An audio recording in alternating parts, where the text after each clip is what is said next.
So many of us don't take the next step into our fullness, our largeness, our true contribution to the world because we are afraid of change, but more than that, we are afraid of revisiting the pain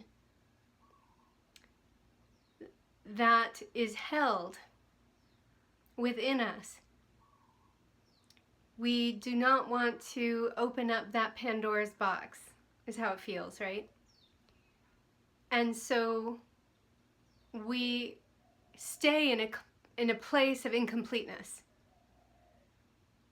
We stay in a place of not having resolution. And we may not even know that this is what we're avoiding. And then we may not even know that it's our avoidance that is creating this whole spectrum of suffering in our life. The ways that we are not met in our relationships, the ways that we cannot let go forgiveness of a hurt that happened to us and forgive, the ways that we have addictive patterns to numb ourselves. But if you have the courage to track the discomfort to the heart of what's causing it, to slow down, to listen, to witness this small part of you that is contracted and holding the hurt and the pain, and to allow him to just be without putting a time limit on their voice. Isn't it true that we tend to treat that part of ourselves the same way that the original perpetrators of that wound treated her? So do the opposite.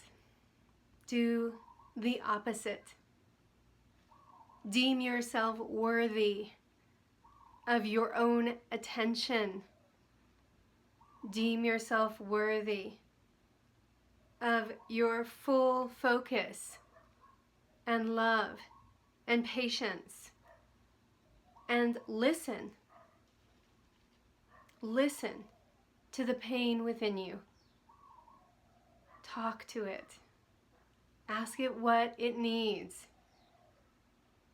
And in that, do you know that contraction, that contracted place within you, it's like a singularity that is so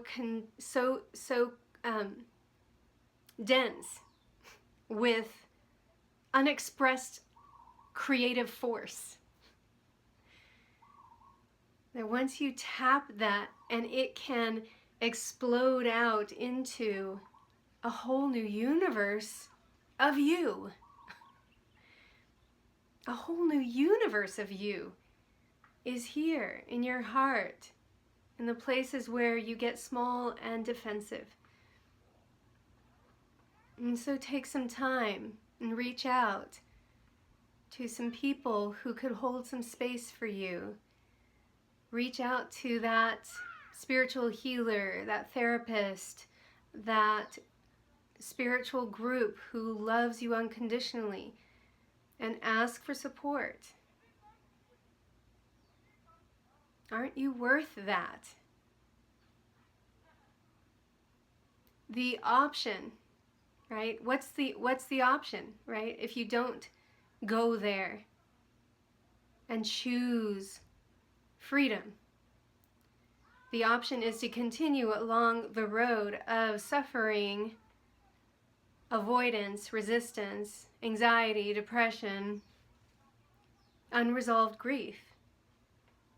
That's no life. And as we know, our resonant field that we give off, our vibration, ripples out into the universe and magnetizes more of the same back to us. So if you are wondering why you are struggling having a honest, clear, uplifting relationship with a beloved or an intimate partner, perhaps it's because you are not willing to truly look at what's happening inside of you and the ways you do not cherish yourself. Perhaps there's a way that it's more comfortable to blame others and stay identified as a victim in the world than to do the work to free yourself and love yourself and choose yourself and come out of blame, because blame doesn't get you anything anyway. Blame is poison to your system, to your mind, to your heart. And it's only a prison for you. If you're silently blaming someone who hurt you in the past, day after day after day, is that hurting them? It's hurting you. And it doesn't mean that you don't have a reason to feel hurt. It just means, hey, slow down, because blame is just the surface. It's just your reaction on the surface. But if you slow down and go underneath that, there is something else there, a wisdom, a need that hasn't been met yet, a voice that needs to be heard. Go underneath, slow down, listen.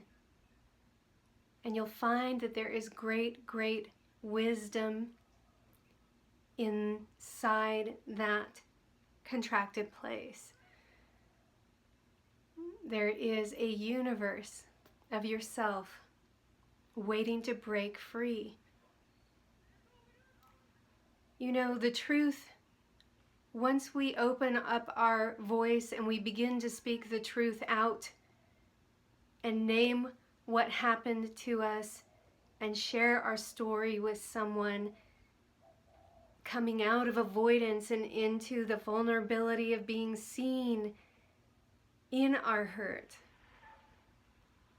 it actually feels so liberating. It can feel scary to think about doing it. But once you begin to talk and get it out, and you see that you are being witnessed with love as you tell that story, healing can happen. I have so many examples I could tell about that. So, you're worth it. And I know how powerful we all are. You are. You're powerful. And if you knew that your thoughts had an impact on the world, wouldn't you care about what you're thinking?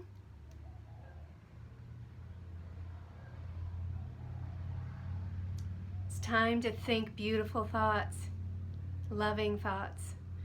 It's time to give yourself all the love and attention and the cherishing that you've always desired. Give it to yourself. And that's really what I wanted to share. I love you.